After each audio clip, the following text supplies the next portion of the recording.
once we recognize it, we need to accept it. And accept yourself for who you are and not what you are. Who you are meaning your true self, and not what you are, the way the world tells you how you are. Because remember, I'm in a world-renowned family, and people are kind of giving me a lot of mixed messages. And it took me a long time to figure out who I really was. And why do I say that? You'll be a lot happier, just like this guy. He's all smiles.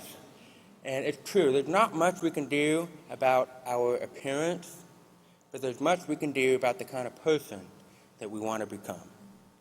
And I know that, and I believe that with all my heart. So again, accepting yourself for who you are. A good friend of mine sent me this, took a picture, I think she was in New York or something, but I really like this. She says, once you accepted your flaws, no one can use them against you. Kind of a neat concept. And so once I accepted myself for what I have, my hearing loss is part of who I am. I'm proud of it. I wasn't proud of it at first. I was pretty stubborn growing up. Trust me, I'll tell you some stories about some of my speech pathologists that I had to work with. But she never gave up on me. And for that, I'm so deeply, very grateful for that. Just a couple things.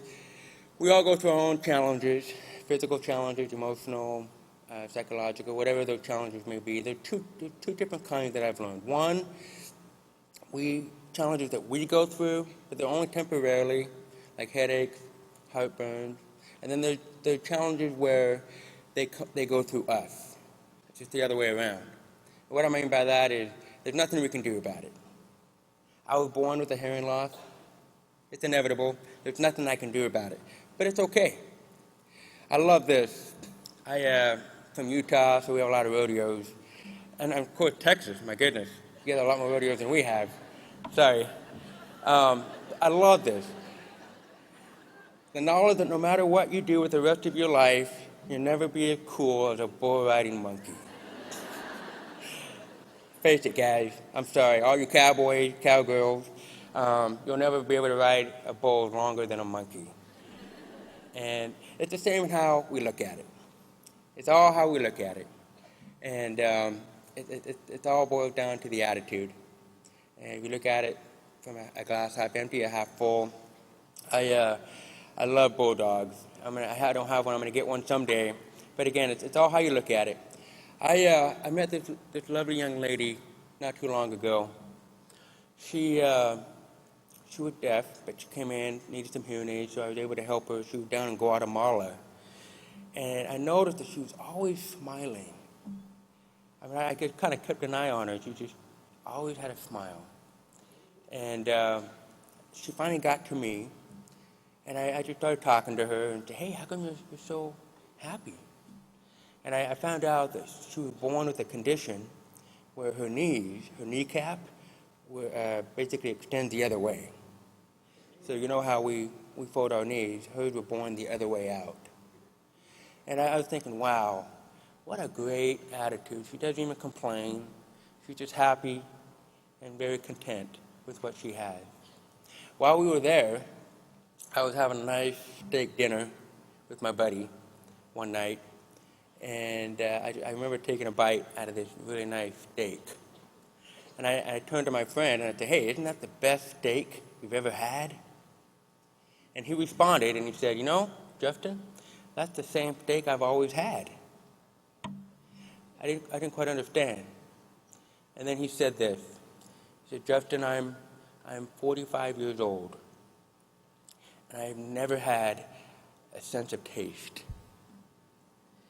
He's never been able to taste food, drink, anything that comes into your mouth. But he said this. He said, you know what, though, Justin? Just because I can't taste, that's not going to get in the way of me enjoying a nice, good old steak dinner. And I was like, wow, that is so cool. What a great example. What a great person, a great attitude. Even though there's nothing he can do about it, so why worry about it? And he chose to be better instead of bitter. And ever since that, I've really taken that into heart. And so again, all of our challenges, we can overcome it that way. Not by just getting your hearing back, in my case, but by not letting it get in the way of letting you reach your greatest dreams and aspirations in life. Again, once you accept yourself for who you are, others will accept you too. I'll give you a quick story on this. Back in the day in middle school, when I was wearing the cords, I looked like a robot. Hard wire coming out of my ears. I mean, trust me, it's not fun, especially when you're in your teenage years. I remember my teacher would wear a little box around her neck, right? I'm sure you're all very familiar with that, like an FM system. And a lot of times she would leave the classroom. You know where I'm going with this. Either to the teacher's lounge or to the bathroom. And yes, I could hear my teacher. And I was thinking, during that time, a lot of my classmates, again, they just still couldn't quite react with me yet. It wasn't their fault. They just didn't know how to react around me. So I took advantage of an opportunity. I said, hey guys, guess what? Mrs. Smith is in the bathroom and she's talking about so-and-so. And pretty soon, all my classmates thought that was pretty dang cool. And I made so many friends.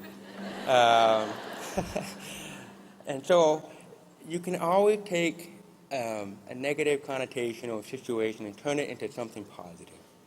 And again, if it all starts with accepting yourself first. And once you do that, then others will accept you as well.